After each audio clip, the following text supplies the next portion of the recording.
श्री स्वामी समर्थ. तुम्हा सर्वांचं माझ्या चॅनलमध्ये मनापासून स्वागत आहे. तर बघा, रविवारी आहे गुरुपौर्णिमा.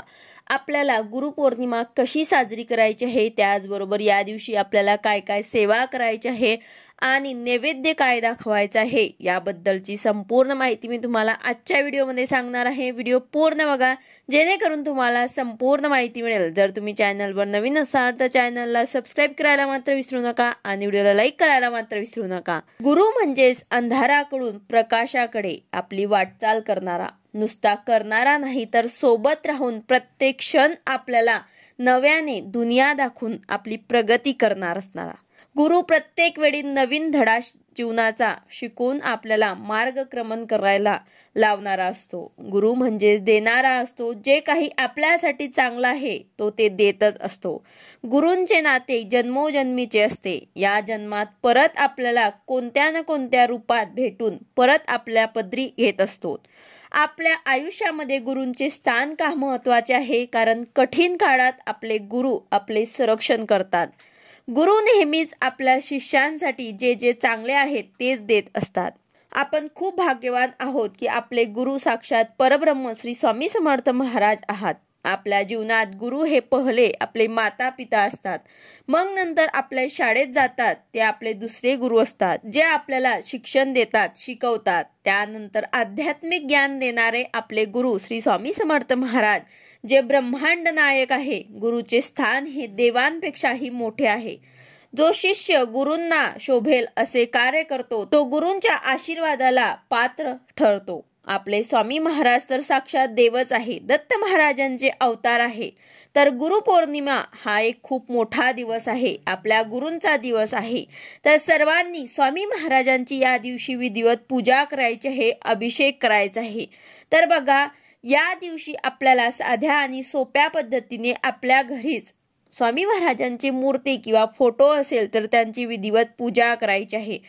गुरुपौर्णिमा कशी साजरी करायची आहे, तर बघा, एका पाटावर ते आपल्याला पिवळे किंवा लाल किंवा मग गुलाबी कलरचे वस्त्र अंथरून त्यावर ते आपल्याला गणपती बाप्पांची विधिवत पूजा करायची आहे. त्याचबरोबर एका बाजूला शंख आणि एका बाजूला घंटी ठेवून तुपाचा आणि तेलाचा दिवा सुद्धा प्रज्वलित करून घ्यायचा आहे. धूप दीप लावून घ्यायचा आहे. त्यानंतर प्रथम आपल्याला गणपती पूजन करायचे आहे, कारण आपल्याला सर्वांना माहिती आहे की गणपती बाप्पांचे पूजन सर्वात आधी आपण करत असतो.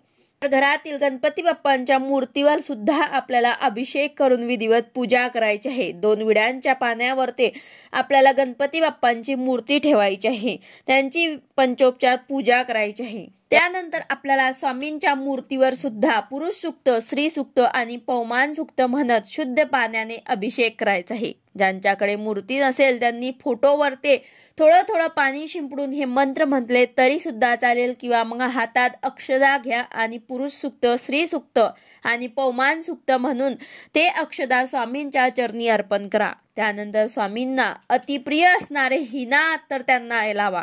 एका फुलाने त्यांना लावा किंवा मग कापसाने लावलं तरी सुद्धा चालेल. त्यांना जागेवर ठेवून अष्टगंध, फुलं, धूप दीप आणि नवीन वस्त्र त्यांना घालून अशा प्रकारे साध्या आणि सोप्या पद्धतीने पूजा करा. त्याचबरोबर खडी साखरेचा नैवेद्य तुम्ही सकाळी दाखवून द्या, कारण सकाळी आपण जेव्हा देवपूजा करणार तोपर्यंत आपला स्वयंपाक झालेला नसणार. तर तेव्हा मात्र तुम्हाला खडी साखर दाखवून द्यायची आहे आणि नंतर मग आपल्याला नैवेद्य बनवायचा आहे. त्याचबरोबर सर्व ग्रंथ, तुमच्याकडे जे जे काही ग्रंथ असतील ते सुद्धा तुम्हाला एका पाटेवर ठेवायचे आहे आणि त्यांचे सुद्धा पूजन करायचे आहे, कारण ग्रंथच हे आपले गुरु असतात. ग्रंथांमुळे आपल्याला ज्ञान प्राप्त होते.